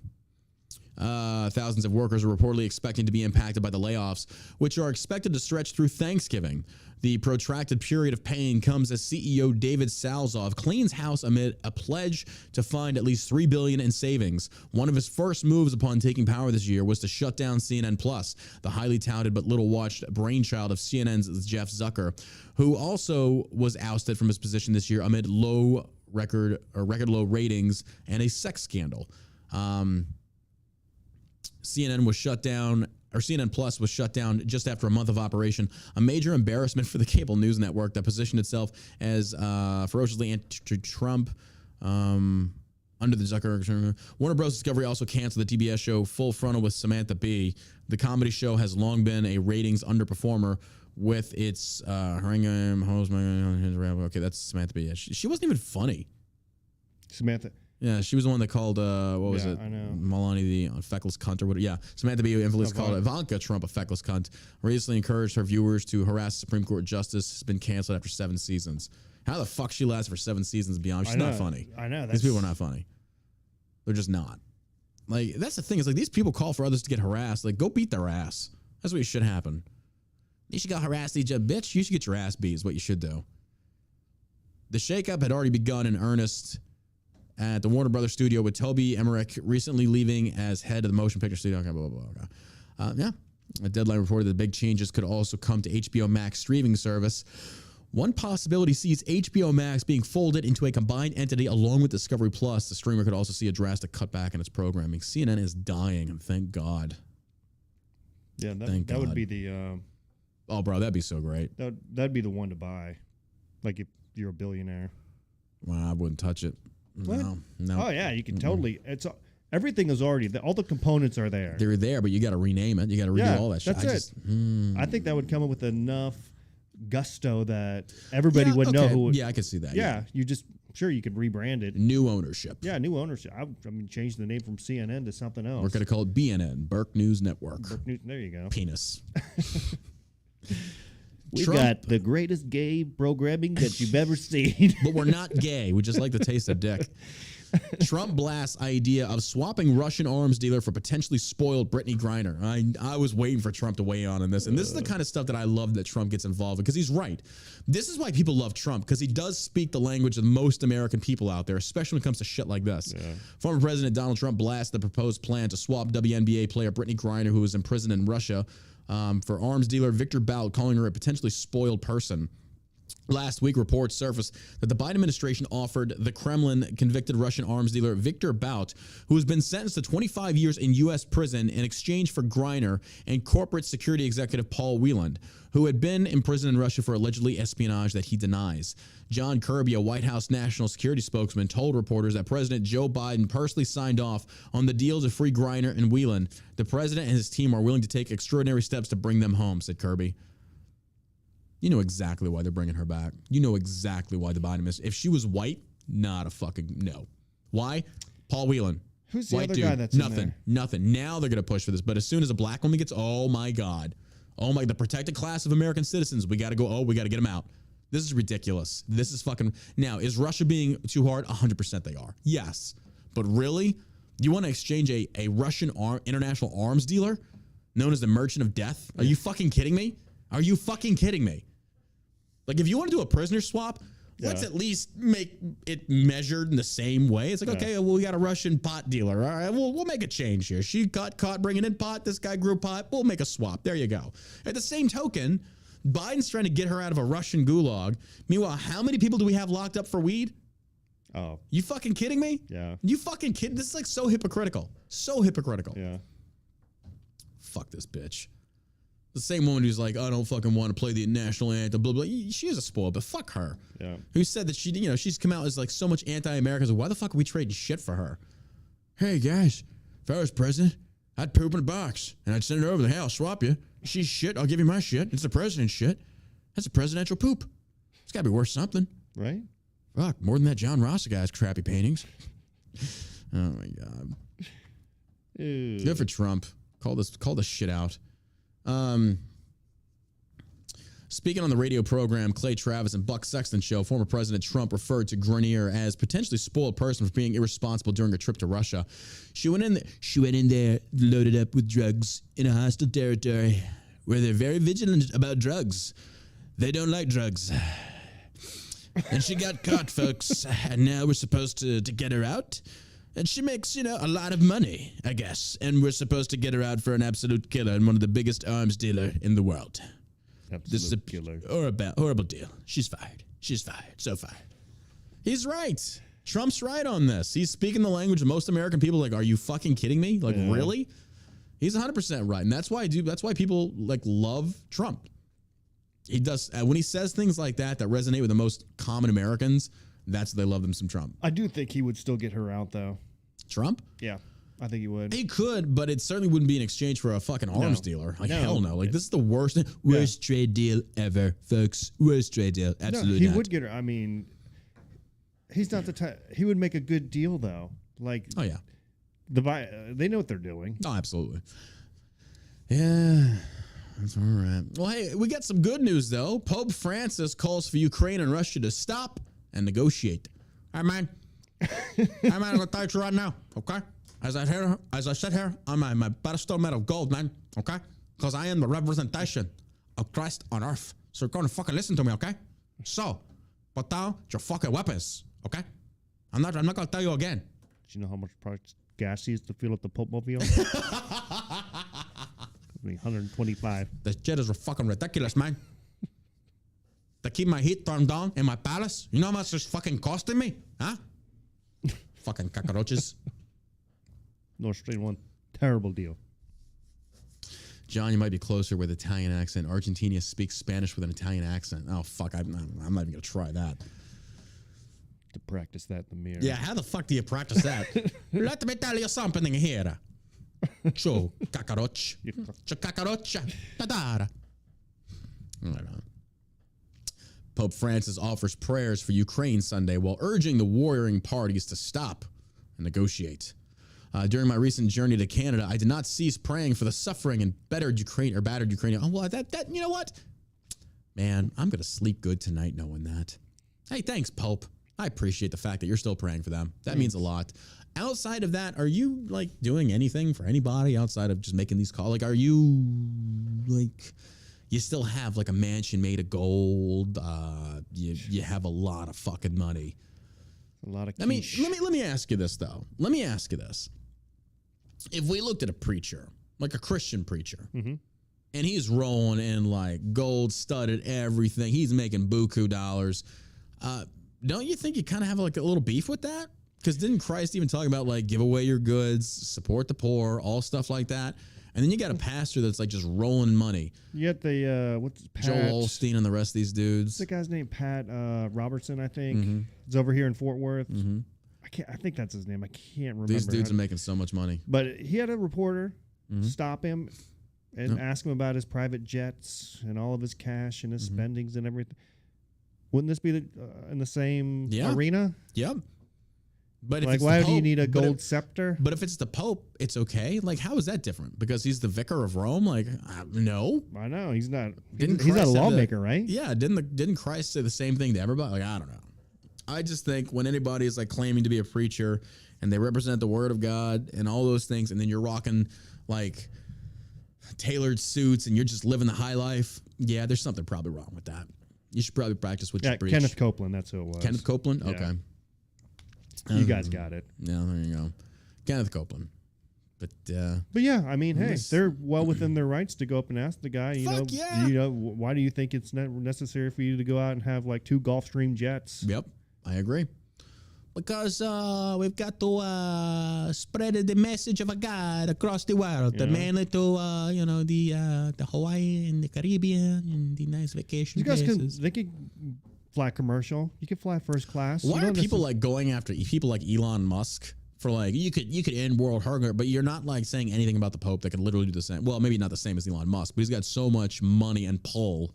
This guy could lead. Like, here's the other thing. Like, this is where people, because the Pope used to be like the head dude across the world. Mm-hmm. The Pope was the fucking king of the world. Like, kings bowed to the Pope. Now, if you think like the Pope called for a crusade, do you think people would do it? No. You think countries would do it? Because the Pope, because like back in the day, it would be the equivalent of like the Pope saying, hey, President of America, I want you to go invade Jerusalem to liberate it from the Muslims. And I'm just being facetious here. I'm not being literal. And they would do it. Like he called for the Crusades. He had a lot of pull, a lot of way. Yeah. He called for wars on sistering nations. But now it's like the Pope has like lost all power. Like he can call for everything. Nobody. This guy's calling for fucking Russia and Ukraine to like knock it off. And they're like, yeah, go fuck yourself. Who said that? Who said this? The guy in the tall hat, the gold scepter. Yeah.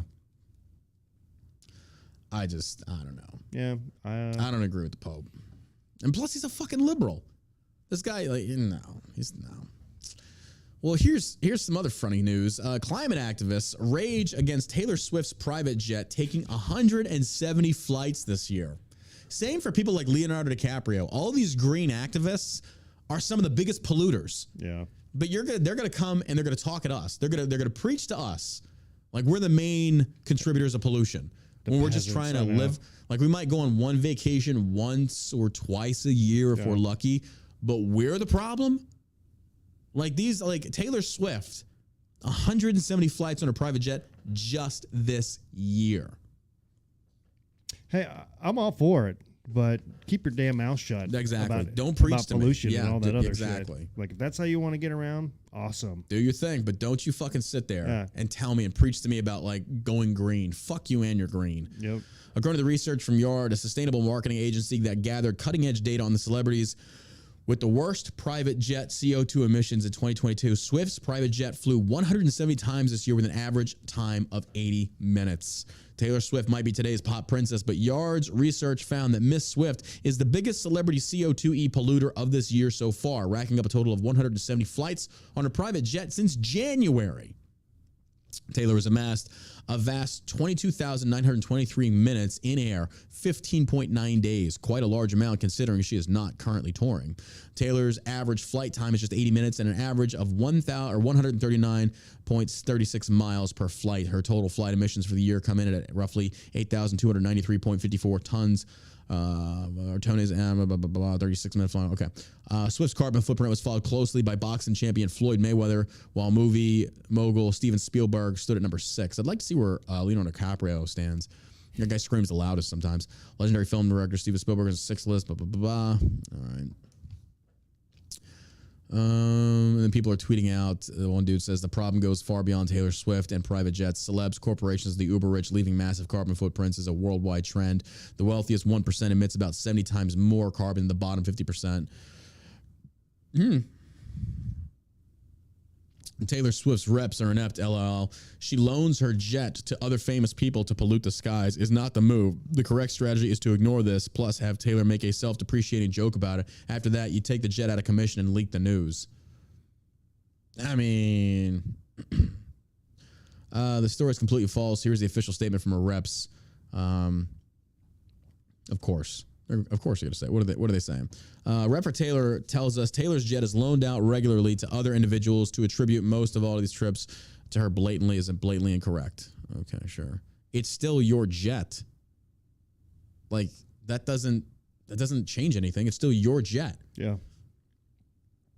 It's like people coming to borrow my car. It's like that car is the worst polluter. Yeah, but I'm just loaning it out, so it's not me. It's like, but you're allowing it to happen and it's yours. And again, I don't care. I'm with you. I don't give a fuck what she does. Yeah. But don't sit there and like preach to us. And then, of course, where's Greta Thunberg? How dare you?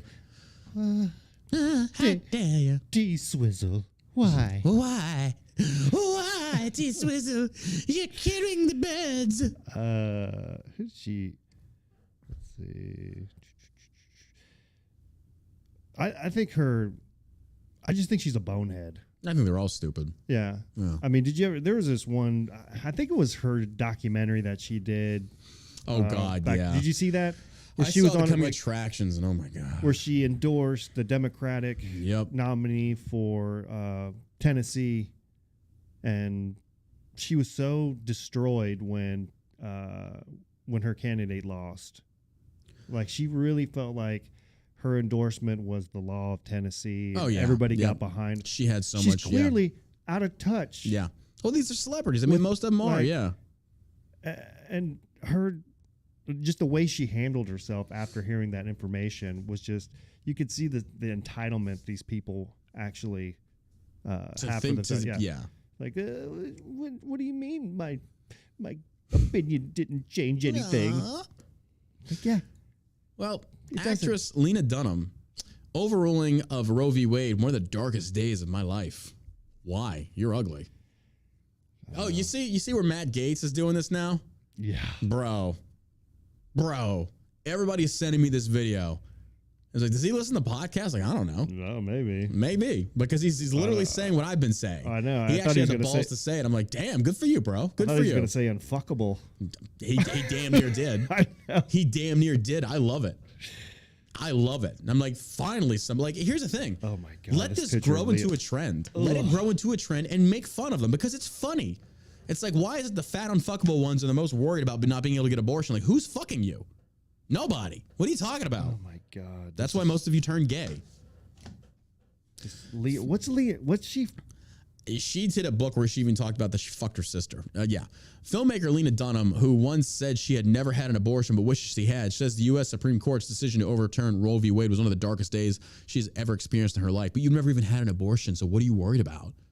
You fucking kidding me? Again, this is just virtue signaling. It's standing up on their little presumptuous pedestal and just, it's the worst day of my life. Really? Because I think 9/11 probably one of the worst of mine. I mean, well, not counting military service. But it's like, really? From a civilian standpoint, you think Roe v. Wade being overturned is like one of the worst days yet on the day that we lost over 3,000 innocent Americans in the 9/11 World Trade attack? Like that? Really? Mm-hmm. Oh, okay. Interesting. Yeah. To them, anything that doesn't go their way, it's the worst day ever. Hold my beer, bitch. It's going to get worse. It's going to get worse. I'm terrified, Dunham told Yahoo Entertainment, of the courts. I grew up with a mother who was part of the Downtown Women's Action Coalition that went and held hands around abortion clinics to make sure that women could enter and exit safely without being harassed by protesters. Oh. Wait, what was that? Are you talking about the ones that are like the clinics, the pro-life clinics are getting firebombed and shit right now? Where are you for that? Yeah. Where are you for that, Lena? Where's your mom on that one? Hopefully she's dead so she doesn't have to see what a piece of shit you become. Just saying. I know these scumbags. You had Elizabeth Warren talking about we need to shut down these pro-life clinics. Mm-hmm. These people are garbage. Like, why would you want to shut down a clinic because that helps anything that counters their narrative, even if they like coincides in like the direction of good? Yeah. No, because it's on the right, therefore it has to be destroyed. That's how stupid these people are. And you had that video of that fucking nerd who spray painted. If abortions aren't safe, then neither are you. Like Jane's Addiction or whatever. Yeah, like these dudes are actually gonna fucking do anything. It's like a bunch of fucking little cocksuckers. You see that picture of him? He looks like a fucking nerd. He's a fucking little twig. It's like, what are you gonna do, bro? The tightest you don't believe in guns. black outfit. Yeah, he could possibly put on there. It's just a douche. Total douche. Can we have a war with them, please? Can we declare war? That'd be so fun. We're going out and hunting Jane's Revenge and Antifa. That'd be so easy. We just say like, hey, we're gonna have a Republican convention. They'd all show up. We just mow them down. That'd be great. Get, a backhand with the ring finger. Oh, that'd be great. That'd be so great. Seriously. I mean, who does that to a pro-life clinic? A pieces of shit. A place where women go who are pregnant to get help.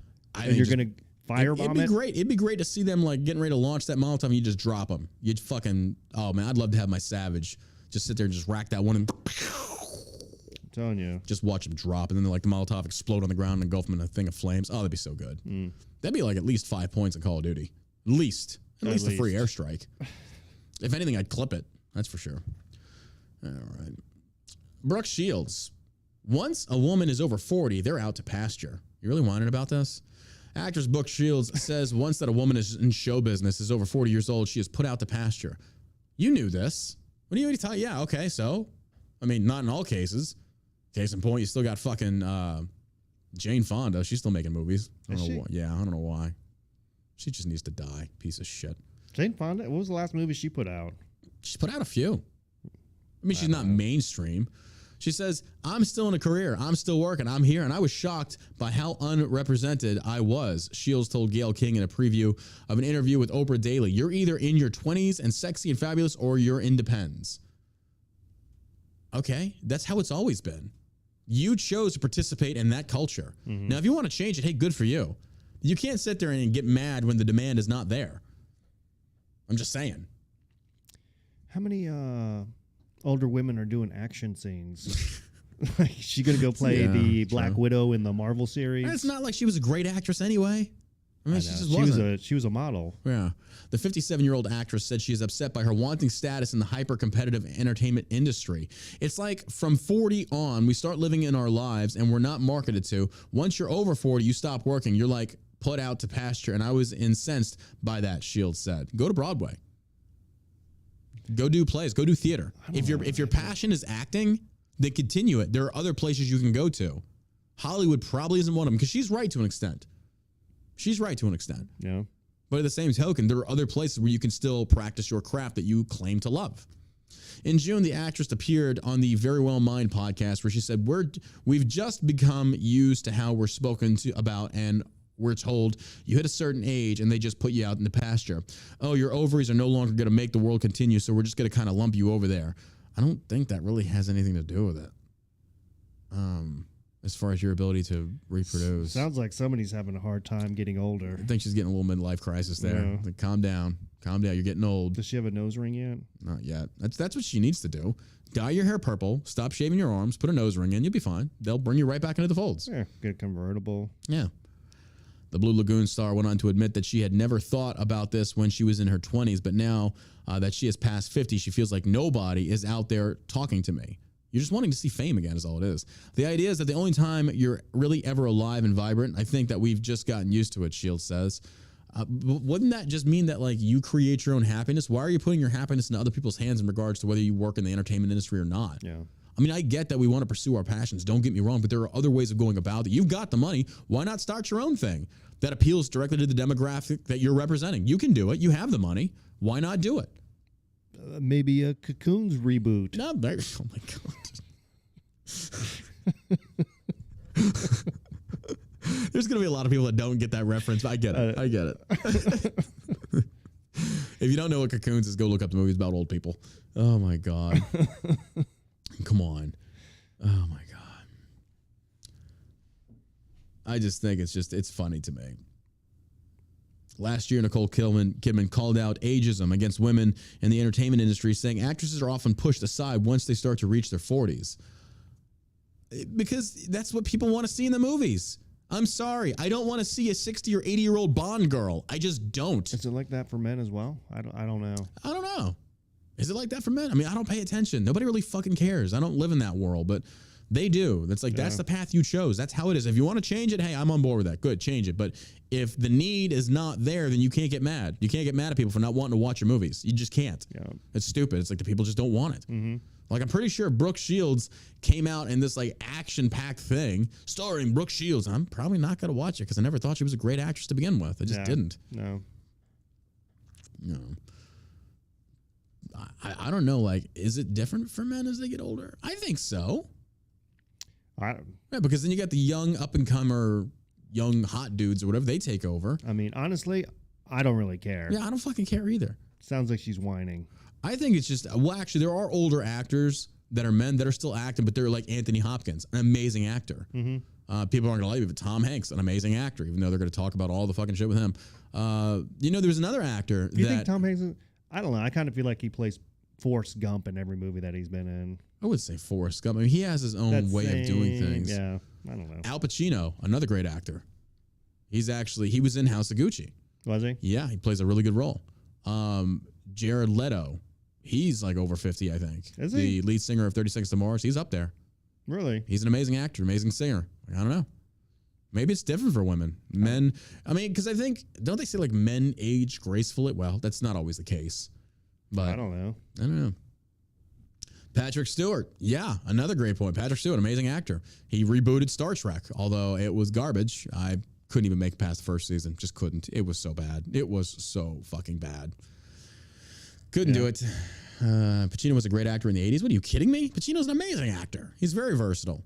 Like, he's actually done Shakespeare. Oh, He's actually done Shakespeare. yeah. He has. Because I saw it, I was like, there's just no way. I was like, wow, this is pretty good. So, Sam Elliott, before he went woke, that's what a cop out from that guy. Really, Sam Elliott? He went woke. Really? Yep. When? We're talking about the guy with the mustache, right? Yep. He went woke. What Roadhouse. Did he say? He tried going after that one that Benedict Cumberbatch talked about as far as the gay cowboy. And he basically trashed him, then he apologized for it. And it's like, okay, bro, so you're a bitch, is what you're saying. Because he was like, it was never like that in the cowboy days. Like, cowboys walking around shirtless with your chaps on. It's like, it's not how it was. They're just trying to gay it up. And then he backed down because he, afraid of offending all the gay people. Because, we got to have gay cowboys now. I mean, we gave you Brokeback Mountain. Do you want anything else? Jesus. Like, my God. Oh, God. I never watched it. I couldn't. I actually heard it was a really good movie. Sorry, I can't watch it. Not my thing. Not my thing. But yeah, Sam Elliott back down. And he's also said some other things that was kind of like, God damn it, dude. What the fuck? How soon after that movie did I think he Heath also Ledger did die? some stuff. He talked about some gun things. It was Keith Ledger was in that, right? Yeah, Heath Ledger. Yeah. Heath Ledger. Yeah. He was in that one too. Yeah, Heath Ledger and the Gyllenhaal dude. Jake Gyllenhaal, I think. Both of them amazing actors too. Like Heath Ledger was actually a really good actor. Like his version of the Joker, I think, oh man, like I don't know. Between Heath Ledger and Joaquin Phoenix, which Joker's better? I think I like Heath tried Ledger's. to watch the what was the latest one? What was it called? It was Joker? Just Joker. Yeah, they're making a second one. I Apparently. didn't care for it. Why? I thought it seemed really depressing. That's the whole Yeah, that was their goal. It was supposed to be really dark. Yeah. Because remember when that released, like there was a lot of people saying that movie really fucked them up because it put them in a depressed state. Yeah, like there's just the whole thing. I'm like, But I love that though because that is who the Joker is. Because Heath Ledger's is more like violent, psychotic mastermind. This was the beginnings of the Joker and how the Joker came to be. Because in the reboot of New 52, when DC came out with the newest kind of Joker, they redid him.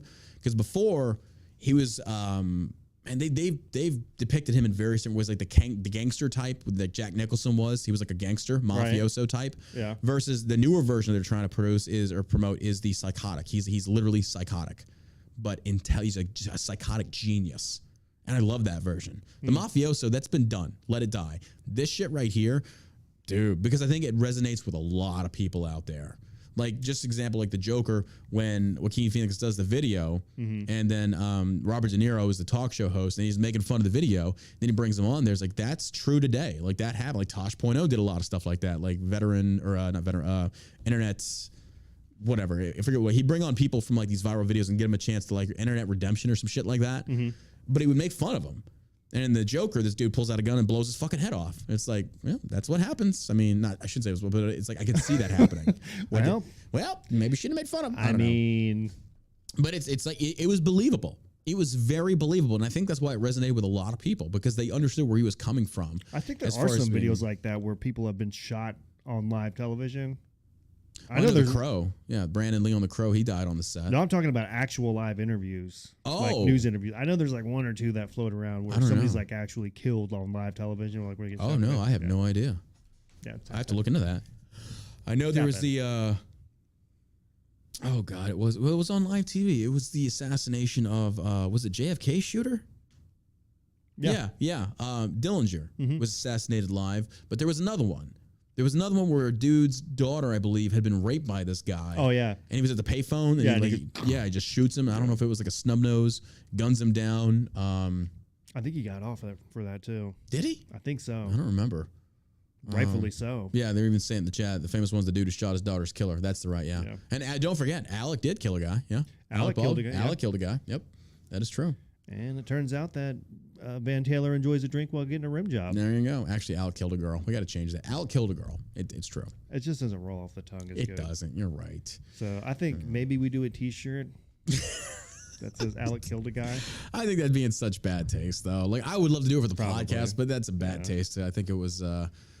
it's just, I don't know. Yeah, you're right. It's funny, though, because he's a fucking murderer, and he wants to come out there and talk about gun issues. Like, Alec, you're probably not the person that should be talking about this. Yeah, you should probably sit down and shut up. just throwing that out there. Maybe you don't talk about this one. Especially a guy who's got such rage issues. Mm-hmm. Oh, yeah, for sure. Sure. You've got massive rage issues, and then... Yeah. This is the same dude that called his daughter a little pig and shit, isn't it? Yeah. Oh, yeah. There you go. Big time. But hey, don't forget this episode is brought to you by shellshockcbd.com. And again, don't forget to go sign up for the giveaway if you want a chance to win that $500. We're going to pick 4 families total. One of them is going to be a veteran family. There is the link to go sign up. I'll post this on my socials immediately after the podcast. Go check us out there, and then check out shellshockcbd.com. We appreciate your love over there. We've got the energy packets right here. CBD, CBG, these are great for you, healthy. We've got the wellness gummies. We've got so much great product for you to go see for yourself, and a lot of great sample packs. And then I believe it's tomorrow, we're dropping the 750 milligram CBD oil. We're cutting it in half. We're also cutting the price in half due to inflation and things such as that, so we can make it a little bit more affordable product for those that are really getting hit in the pocketbook for all this, so we can at least have the product out there for you to be able to afford at a better or lower price point. So we appreciate all your love and support there. And again, the episode is brought to you by shellshockcbd.com. And we'll be back live with you tomorrow covering more of today's news and topics of conversation with my heterosexual gay life partner. And yeah, we should. Somebody said in the chat that we should do a shirt that says "This well will never be on Fox News." That's exactly why we're never going to be on Fox News. That probably would be a good T-shirt. It's true. All right, guys and girls, whatever your pronouns are, I don't fucking care. Make sure you give me a follow over at Sergeant Savage on Twitter, John Savage Burke on Instagram, and then John Burke Official on Instagram. Check us out there, and we really, really appreciate all your love and support. Also, check out allamericansavageshow.com for your own stickers, coffee mugs, merch to support the show. Love you. Appreciate you. Got anything to add, my man? Yeah, you guys have a great day. And as always, you stay savage, America.